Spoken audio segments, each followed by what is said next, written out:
Kaum muslimin yang mulia, kita berada di pertengahan Rajab. Salah satu bulan di antara bulan-bulan haram. Bulan-bulan agung, bulan-bulan suci. Kenapa bulan Rajab dan 3 bulan lainnya? Dzulqa'dah, Dzulhijjah dan Muharram sebagai bulan haram, bulan agung dan bulan suci. Karena di bulan-bulan tersebut sejak dahulu kala, jauh sebelum Islam datang, kaum jahiliyah mengagungkan bulan-bulan itu sehingga mereka sebut sebagai bulan damai, bulan tenang, tidak ada permusuhan, pertikaian dan peperangan di bulan itu. Bulan haram, di bulan itu diharamkan terjadinya peperangan. Maka orang-orang jahiliyah yang karena sebab-sebab kecil mungkin mereka berperang lama sekali, tapi ketika sudah bertemu dengan salah satu bulan haram, otomatis mereka jeda dan berhenti berperang. Maka bulan Rajab disebut sebagai Al-Asam, bulan bisu, bulan tenang. Tidak ada perang, tidak ada pedang yang saling beradu dan bertabrakan karena suaranya yang melengking. Maka disebutlah dia sebagai bulan tenang karena pedang-pedang ada di sarangnya.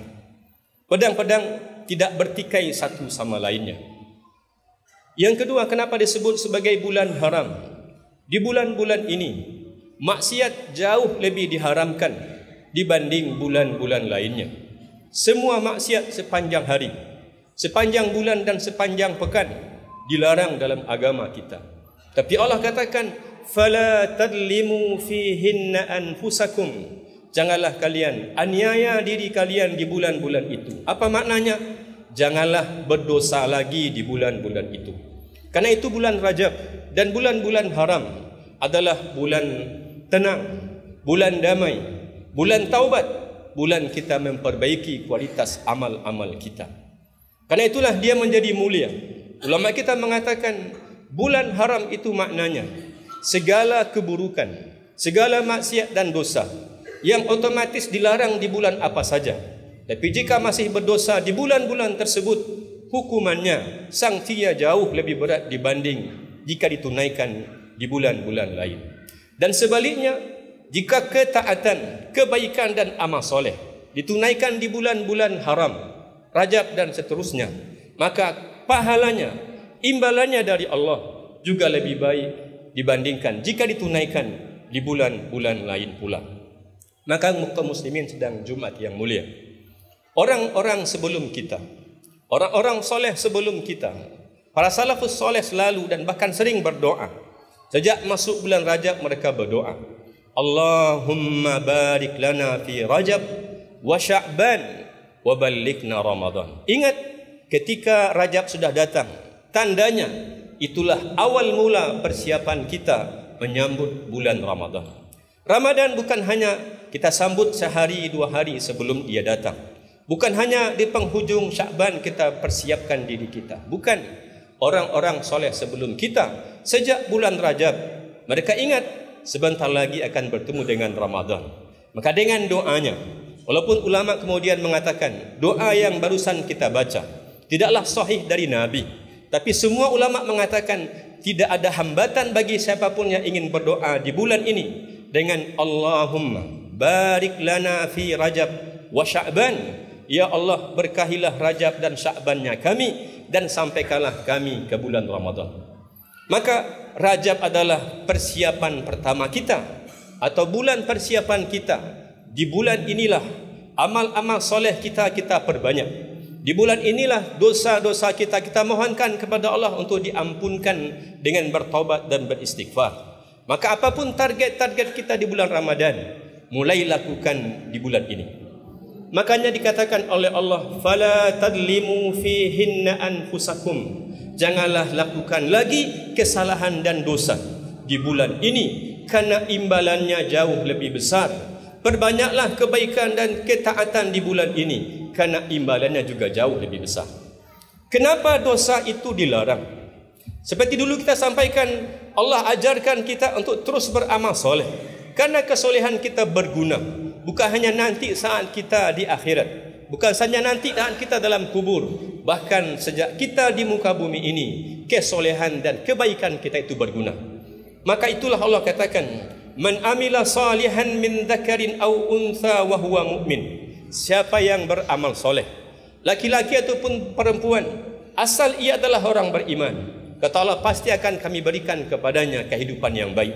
Kehidupan yang baik itu maknanya adalah kedamaian, ketenangan, kesejahteraan, bahkan kebahagiaan. Maka Abdullah bin Abbas mengatakan kepada kita, kenapa kita dilarang melakukan maksiat apalagi di bulan ini? Beliau katakan radhiyallahu anhuma, innalil hasanah, sungguh kebaikan, amal baik yang kita tunaikan berbuah, kata beliau, setidaknya ada 5. Yang pertama, innalil hasanah, sungguh dalam kebaikan itu ada nuran fil qalbi, akan melahirkan cahaya di dalam hati. Orang-orang yang suka melakukan kebaikan, hatinya menjadi terang. Dia tahu mana yang baik dan mana yang buruk. Bukan sekadar itu, dia yakin dan kemudian meniti jalan kebaikan itu. Kenapa? Hatinya hidup, hatinya terang, hati yang penuh dengan cahaya. Wa nuran fil wajhi, kata beliau, selain dia menjadi cahaya dalam hati kita, dia membuat wajah kita menjadi menarik, wajah yang berseri-seri. Bukan sekedar ini urusan warna kulit, bukan putih ataupun coklat ataupun hitam, bukan. Orang yang beramal soleh, ketika dia walaupun kulitnya hitam, walaupun kulitnya coklat, itu berseri-seri wajahnya. Sebaliknya, walaupun ada orang yang berkulit kuning, bahkan berkulit putih, tapi ketika jarang dengan kebaikan dan ketaatan, wajahnya tidaklah berseri-seri, pucat seperti orang-orang yang dalam keadaan sakit. Kata beliau, innalil hasanati lanuran fil qalbi wa diya'an fil wajhi wa quwwatan fil badani. Dan kata beliau radhiyallahu anhuma, orang-orang yang suka lakukan ketaatan biasanya fisiknya jauh lebih kuat dibandingkan orang yang tidak melakukan kebaikan. Quwwatan fil badni. Yang keempat, wa ziyadatan fir rizqi. Rezeki orang-orang yang baik, yang taat kepada Allah dan berbuat baik kepada manusia lebih banyak dibanding orang yang lakukan keburukan. Wadiyaan fil wajhi wa ziyadatan fir rizqi, bertambah rezekinya. Dan sebaliknya, orang-orang yang wa innalis sayyi'ah, kata beliau radhiyallahu anhuma, setiap keburukan dia akan melahirkan zulmatan fil qalbi, kegelapan di dalam hati. Andai ia di tempat yang terang sekalipun, di tengah terik matahari sekalipun, tapi ketika ia adalah pelaku keburukan, hati yang gelap, dia tidak tahu ini baik ataupun buruk, ini mungkar ataupun tidak. Karena ladiaan, orang seperti itu disebutkan oleh beliau, hatinya penuh dengan kegelapan. Sebaliknya, wajahnya juga wajah yang kusut, bukan wajah yang berseri-seri. Adapun rezekinya sempit, nuqsan fir rizqi, sulit dia mendapatkan bahkan sekedar kebutuhan sehari-harinya. Nuqsan fir rizqi, tidak sebaliknya. Bahkan kata beliau, wa wahnan fil badani, badannya menjadi lemah. Jika orang-orang yang lakukan kebaikan mahbuban indal khalq, disukai oleh banyak manusia, adapun orang yang melakukan keburukan justru sebaliknya, mabghudan indal khalq, dibenci oleh manusia. Itulah kemudian kaum muslimin yang mulia, fala tallimu fihinna anfusakum, jika di hari-hari biasa dosa, maksiat, kecurangan dan kezaliman itu dilarang oleh Allah, di bulan-bulan ini sungguh lebih tegas pengharamannya, karena risikonya, sanksinya dan hukuman dari Allah jauh lebih berat lagi. Nabi kita katakan alaihi salatu wassalam, wa innar rajula la yuhramur rizqu bidzambin yaktasibuhu. Boleh jadi, kata Nabi kita, seseorang bahkan terhalang sekedar sesuap nasi masuk ke perutnya karena dosa yang dia kerjakan. La yuhramur rizqu bidzambin yaktasibuhu. Beliau juga katakan ketika Allah menyebutkan wa may yuhinillahu fama lahu mim mukrim, orang-orang yang masih suka bermaksiat, masih suka melakukan pelanggaran atas ketentuan Allah, adalah orang-orang yang dihinakan oleh Allah. Kenapa? Karena tidaklah orang melanggar ketentuan Allah kecuali karena dia meremehkan Allah. Kita di hadapan orang tua kita tidak mungkin durhaka kepadanya karena kita memuliakannya. Kita di hadapan atasan kita tidak mungkin membelakanginya karena kita hormat kepadanya. Apalagi kepada Allah. Jika ada orang yang tidak mau patuh kepada Allah dan Rasulnya semata-mata kerana dia meremehkan Allah, kerana Allah katakan faman yuhinillahu fama lahu mim mukrim, maka siapa yang telah menghinakan Allah dengan tidak mau patuh kepada Allah, maka siapakah yang kelak akan memuliakannya? Maka kaum muslimin yang mulia, Nabi kita mengajarkan kepada kita ada sosok makhluk dalam kehidupan kita yang sangat layak dicontoh, yang sangat layak diteladani. Makhluk biasa, kecil, tapi dia teladan kita. Maka Nabi katakan alaihi salatu wassalam, mathalul mu'mini, perumpamaan orang-orang mukmin itu adalah kan nakhlah. Dia adalah seperti nakhlah, seperti hewan, seperti lebah. Idza akalat akala tayyiban, bila dia memakan, dia hanya makan yang baik-baik saja. Wa idza wada'at tayyiban, bila dia mengeluarkan, memproduksi, maka dia hanya mengeluarkan dan memproduksi yang baik-baik pula.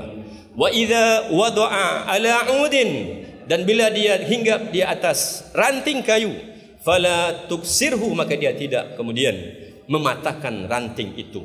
Maka Allah mengajarkan kepada kita, ketika lebah yang tidak sekolah seperti halnya kita, ketika lebah yang ketika hanya ingin mengikuti ketentuan Allah, Allah katakan wa auha rabbuka ilan nahli, ingatlah ketika Tuhanmu berwahyu kepada lebah. Apa wahyunya? Anittakhidhi minal jibali buyuta wa minasy syajari wa mimma ya'rishun. Wahai lebah, kata Allah, jadikanlah gunung sebagai tempat tinggal kalian. Begitupun dengan tumbuh-tumbuhan atau pepohonan. Begitupun dengan bangunan-bangunan yang dibuat oleh manusia. Fakuli min kulli thamarat, kemudian makanlah semua buah-buahan yang baik itu. Fakuli min kulli thamarat fasluki subula rabbuki dhulula. Hewan yang bernama lebah itu tinggal di sarangnya. Dia hanya makan makanan yang baik dari buah-buahan yang terbaik. Allah katakan dia pergi meninggalkan sarangnya. Dia hanya menempuh jalan yang telah Allah tentukan. Mungkin dia akan mendapatkan bunga-bungaan atau buah-buahan itu 5 kilo atau 10 kilo atau bahkan mungkin 20 kilo. Kata Allah, fakuli min kulli thamarat fasluki subula rabbiki dhulula. Dia selalu menempuh jalan yang telah Allah tetapkan. Hasilnya apa? Ketika dia memakan makanan yang baik-baik saja dan akhirnya memproduksi yang baik-baik pula, dan dia menempuh jalan yang telah Allah gariskan untuknya, yakhruju min butuniha, keluarlah dari perutnya, setiap yakhruju min butuniha syarabun mukhtalifun alwanuh, makanan, minuman yang bermacam-macam warnanya, fihi shifaa'ul linnas, yang menjadi obat bagi manusia. Maka kaum muslimin yang mulia, ketika Nabi ajarkan kepada kita, pribadi orang beriman itu ketika dia memakan makanan yang baik dan mengikuti jalan yang telah Allah tentukan untuknya, dia tidak menyeleweng ke kanan dan ke kiri, dia tidak mengecoh, tidak menipu, dia hanya tentukan Allah jalan yang ini akan dia jalani. Itulah yang dia tempuh ketika dia pergi mencari makan, dan itulah pula yang dia tempuh ketika dia pulang ke sarangnya. Hasilnya adalah menjadi hamba-hamba yang produktif, keluar dari perutnya makanan, minuman dari berbagai warna tergantung apa yang dia makan, dan itu menjadi obat. Itulah menjadi inna fi dzalika laayah, sungguh kehidupan lebah itu, kata Allah, tanda-tanda kebesaran Allah bagi kaum yang mau berfikir. Maka kaum muslimin yang mulia, ini adalah bulan kita bertaubat. Ini bulan kita memulai aktivitas persiapan kita untuk menyambut kemenangan di bulan Ramadan. Karena ketika orang tidak mau bersiap-siap, maka yang terjadi adalah lelah, letih, dan Ramadan kemudian lewat, tidak menemukan kecuali lelahnya dan letihnya saja. Fa'tabiru ya ulil absar la'allakum turhamun. Alhamdulillahirabbil alamin. Asyhadu an la ilaha illallah wahdahu la syarikalah wa asyhadu anna Muhammadan abduhu wa rasuluh.